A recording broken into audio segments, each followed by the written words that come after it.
Halo sobat asik, Prim di sini. Sudah lama kita tidak bertemu pada channel Asiklopedia atau pada channel Ngacapruk di akun YouTube saya yang lain. Pada kesempatan kali ini, karena masih bulan Juli dan kebetulan sudah dibuka lowongan penerimaan calon ASN atau aparatur sipil negara yang terdiri dari PNS atau CPNS karena masih calon, dan juga P3K atau pegawai pemerintah dengan kontrak kerja. Baik, di sini saya akan memberikan 4 buah tips bagaimana kita bisa lulus seleksi CPNS atau ASN ini tanpa ikut bimbel.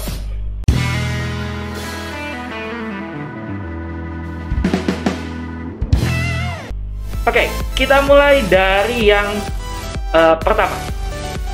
Tips yang pertama adalah satu, kita pilih formasi yang bisa dibilang ya sepi peminat.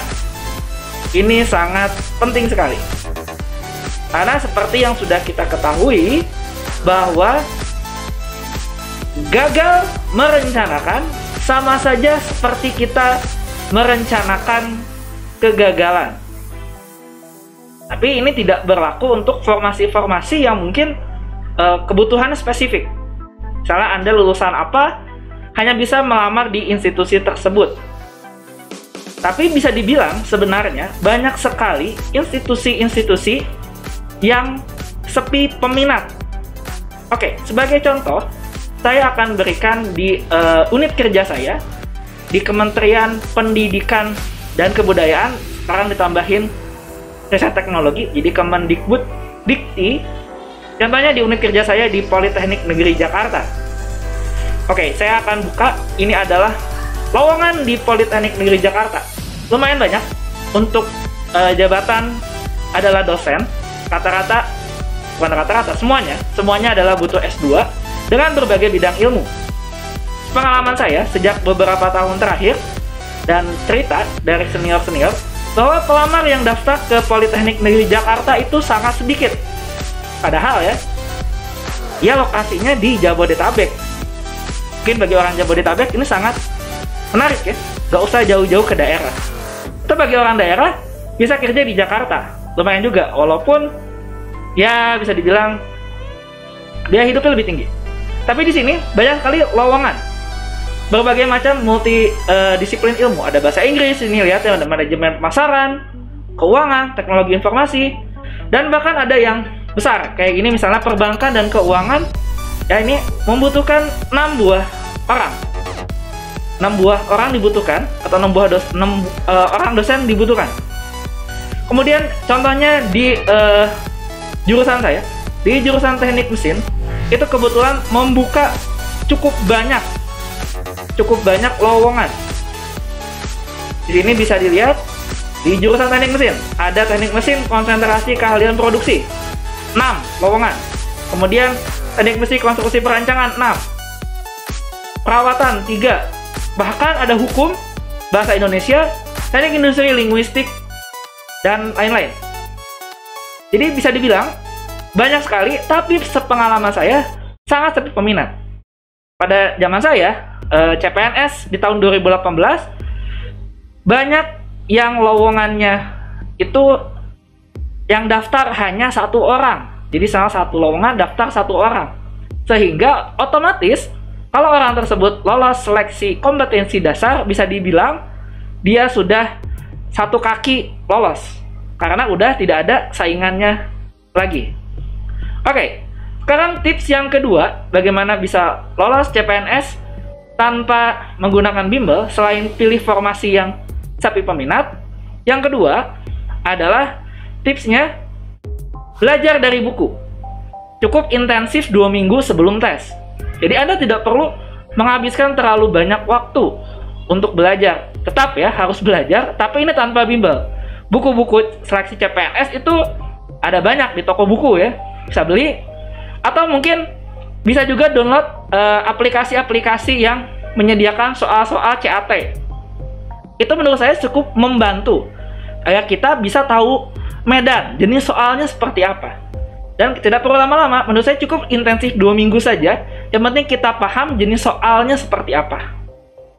Baik, itu adalah tips yang kedua. Lalu tips yang ketiga di sini, bagaimana kita bisa lolos CPNS tanpa bimbel?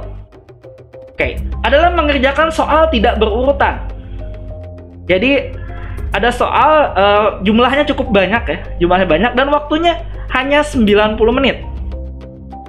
Kita memiliki waktu terbatas dengan jumlah soal yang banyak.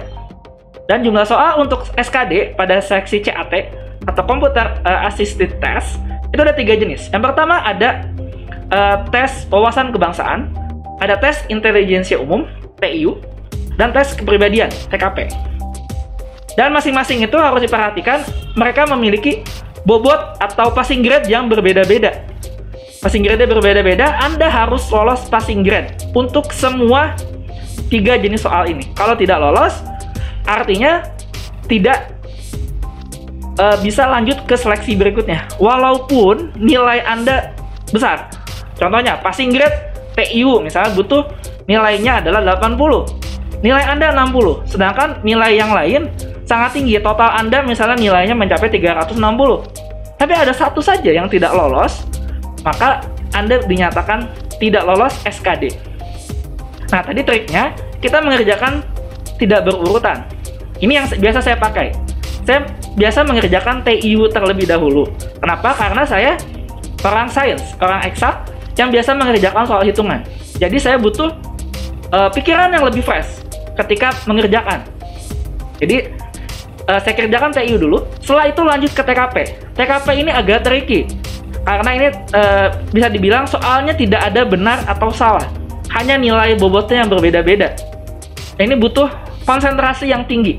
Jadi kita butuh spare waktu yang cukup banyak di TIU dan TKP. Nah, yang berikutnya adalah TWK, tes wawasan kebangsaan. Ini berbeda dengan TWK-nya pegawai KPK ya, dalam bentuk wawancara. Tidak. Ini dalam bentuk tes tulis dan seperti soal PPKN, kalau bisa dibilang. Nah, di sini ya kalau tidak tahu tembak saja gitu.